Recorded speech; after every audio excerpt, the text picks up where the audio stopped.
kan jelas padat kan, karena nggak ada aba-aba gitu, kita nggak tahu dia tiba-tiba keluarin skill. Dan ada Atlas. Oke, jungler Chow atau Benedetta di sini? Pertanyaannya.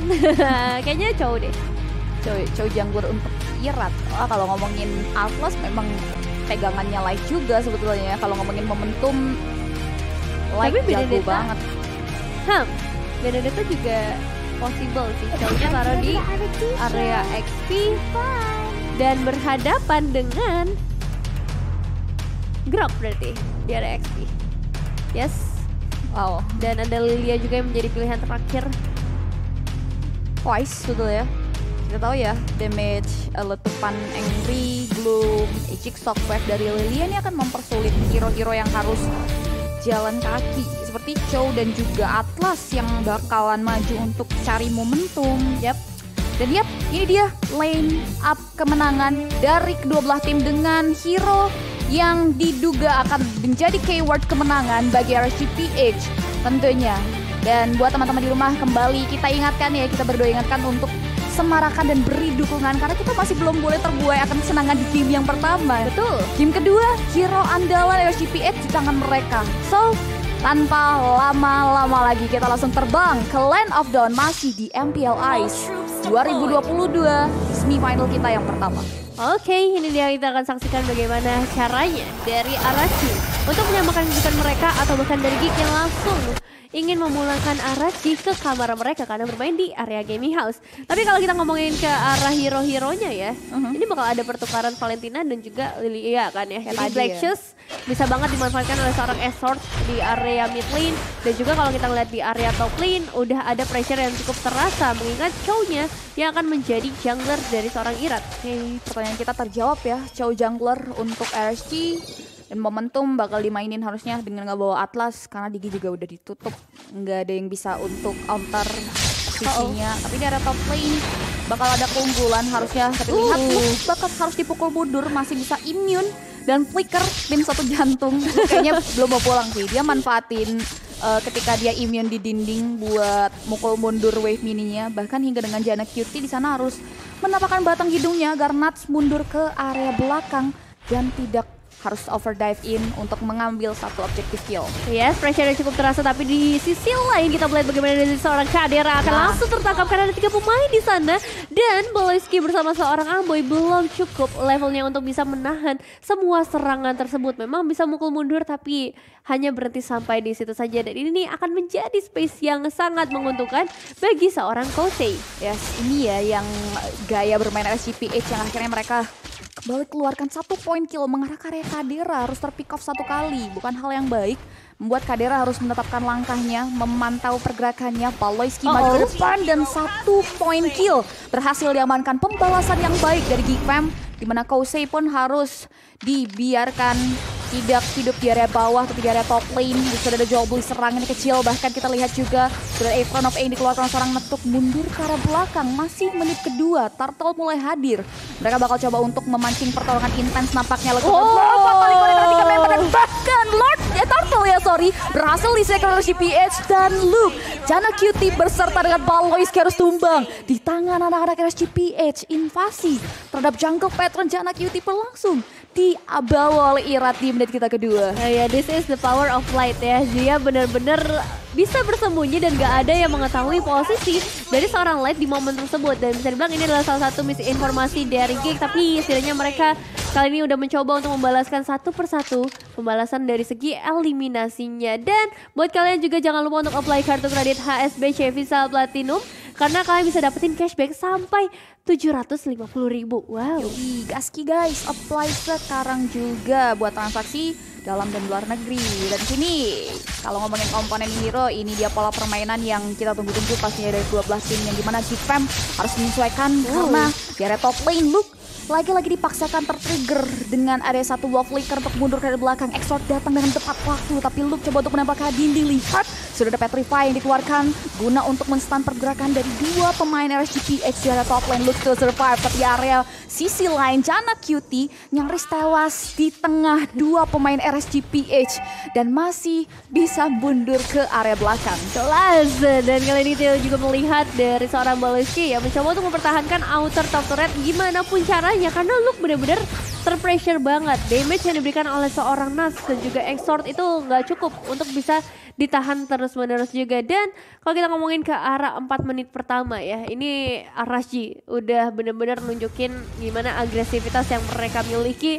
Geek memang cukup tertahan, tapi untungnya mereka juga masih bisa memberikan pertukaran meskipun nggak terlalu banyak terlihat di area bottom lane-nya. Platingannya bahkan didapatkan dengan begitu banyak oleh seorang Kadera. Ya, ini gold dipegang 1000 kendali oleh SGPH, 1000 lebih, jadi harus mulai dikejar oleh teman-teman dari Geekfam. Dan Turtle sudah mulai kembali hadir. Keduanya memaksa untuk memantau pergerakan. Irat bahkan sudah mulai ready. Luke udah mulai menjadi bulan-bulanan nampaknya. Light udah mulai mundur ke belakang, tapi Light menjadi incaran dari warga Geekfam untuk mundur. Distraction diberikan berhasil mengamankan 1 poin kedua. Dragon mengarah ke arah Baloiski, baru harus tumbang 1-1. Romer ditukarkan dengan Romer, tidak ada observasi. Membuat kedua belah jungler mundur ke arah belakang, tapi di area top lane Nuts harus men-take down pergerakan dari Luke, sehingga Luke-nya harus tewas di tangan Nuts 2-1. Iya, kalau ngomongin X-Billion emang udah kalah sih ya. Karena dari seorang Nuts ini bisa ngasih damage yang lebih besar juga, berapa kali lebih lincah pastinya kalau misalnya kita head to head dengan seorang Grok. Itu yang ngebuat juga dari Luke gak bisa berbuat terlalu banyak, tapi better kayaknya untuk gak tereliminasi terlalu banyak karena itu bakal menjadi satu bumerang juga buat teman-teman dari Gensana. Kita mendapatkan purple buff-nya dengan mudah meskipun memang udah ada presence dari seorang lain, dan langsung aja ada trap yang dilakukan oleh 2 pemain. Tapi masalahnya Arashi juga membawa bala bantuan dari sisi belakang, ada tembakan atau tendangan maut yang juga diberikan oleh seorang Jana Kitty kali ini yang harus tumbang. Dan tendangan dari seorang Irat nampaknya masih cukup berhasil. Kali ini Light-nya harus hilangkan karena ada Aboy di bagian depan. Aboy bisa kembali dengan Black Shoes ya di timing yang tepat, namun harus bertemu dengan seorang Nas memang, dan ini bakal menjadi satu bahaya karena Electromagnetic-nya berhasil untuk mendapatkan eliminasi. Yes, Aboy tidak diperbolehkan pulang hidup-hidup oleh Nuts. Mana perjalanan pulangnya langsung dijegal gitu saja. Tapi perjalanan kalian untuk tetap semangat layaknya juara bersama Omnem masih ada setiap hari. Jadi jangan lupa buat download sekarang juga aplikasinya gratis di App Store dan juga di Google Play Store. Yes. Dan jangan lupa juga nih sekalian ya, kalau udah dapetin Omne di handphone kalian biar gaming kalian makin nyaman, Logitech G siap banget untuk nemenin kalian, apalagi dengan di Aurora Collection mereka. Dan juga dari seorang Nas masih bertahan di area top lane, meanwhile untuk seorang Aboy harus hilang, disusul langsung dengan kepergian seorang Luke. Yes, kita bisa lihat Everyone of A dibuka Phantom Play, 1 buah Wishmina berhasil diamankan oleh Phantom Blow. Dikeluarkan tapi 2 member dari Geekfam berhasil melarikan diri. Nuts masih mau lebih nampaknya. Coba untuk mulai menghindari serangan dan bahkan efek airball dari Rollfin masih dikeluarkan begitu saja. Mega kill berhasil diamankan sebelum Nuts harus ter-shutdown. Setidaknya ada 1 buah perlawanan yang diberikan oleh Nuts. Dan Jana Cutie mengarah ke arah objektif turretnya. Kosei bakal coba untuk mencicil ke arah objektif turret yang dimiliki oleh Kadera sweeping lane. Langsung coba untuk diterapkan oleh Geekfam permainan team fight untuk menuju objektif. Kini dipermainkan kembali oleh SGPH di game yang kedua. Bahkan Geekfam masih belum bisa break the code dari game kita yang kedua. Mereka harus mengalami kerugian yang cukup mendalam. 3000 network dipegang kendali oleh SGPH dan perfect turtle harusnya. Iya, tapi lihat kemana arah pemain Geek menuju sekarang, karena mereka bakal coba untuk nge-trap ke arah Nuts-nya. Meanwhile Luke-nya masih bisa menahan 1 inner turret dan Jana Kitty langsung all-in nampaknya untuk bisa memberikan damage yang maksimal, tapi malahan kembali kali ini Jana Kitty yang kehilangan setengah HP-nya. Masih ada 1 efek imun dan juga tambahan mobility speed, tapi dengan adanya Petrify menjadi 1 combo mematikan untuk seorang Jana Kitty. Ditukar dengan kepergian seorang Nas. Tapi lihat 3 pemain dari Geek harus hilang dalam waktu sekejap, Cipi. Dalam waktu yang bersamaan di sisi yang berbeda, 3 member Geekfam harus tumbang. Ini niatnya teman-teman Geekfam mau hancurin 1 turret di area top lane ya, mau trading 1 turtle ditukar 1 nyawa ataupun turret. Tapi ternyata dari RSGPH tadi malah free banyak banget keuntungannya, dan 1 outer middle turret begini akan menjadi tujuan utama SGPH untuk memperluas vision. 1 buah fake imitasi dari adanya damage yang diberikan oleh Grok mengarah begitu saja, namun Irat yang tertinggal dari kawanannya harus tewas di tangan teman-teman Geekfam. Aloyski coba untuk mulai ngecek area rumputan.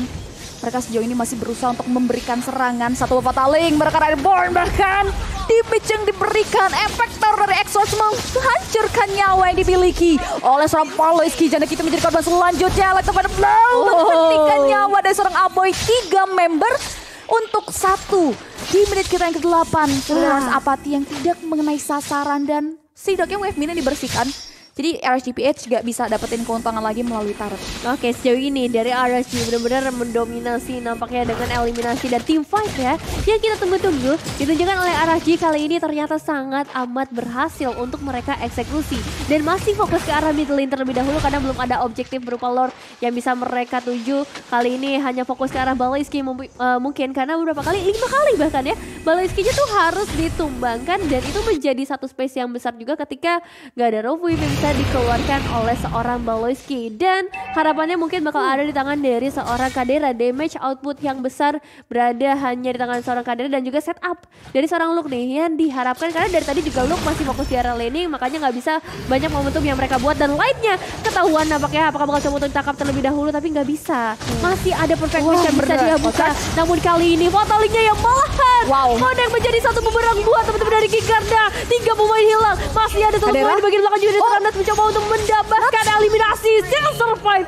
Kadera save the day at least karena tadinya bisa aja wipe out. Tadinya bisa aja wipe out. 1 tetes darah terakhir dari Kadera berhasil menumbangkan dari sisi Nuts, namun damage yang diberikan oleh Exort melepas Valentina bukan hal yang baik. Justru ketika berpindah tangan, Exort langsung mengeluarkan tajinya 707. Permainan lincahnya belum bisa di shutdown oleh teman-teman Geek Fam. Lord dengan ada 1 outer turret middle yang hilang, RGPH udah mulai menguasai mapping dari Geek Fam. Bahkan Baloysky harus tumbang untuk kali ke-7. Kini Lord bakal dimaksimalkan, harusnya lihat 2 inner dan manajemen wave minion mereka bakal dirapiin untuk masuk ke area inner. Turret masing-masing laning phase dari Geek Fam. Udah ada 1 Bastion Fall kali depan. Gerard coba untuk mulai memberikan teori ancaman di depan bibir phase turret Geek Fam.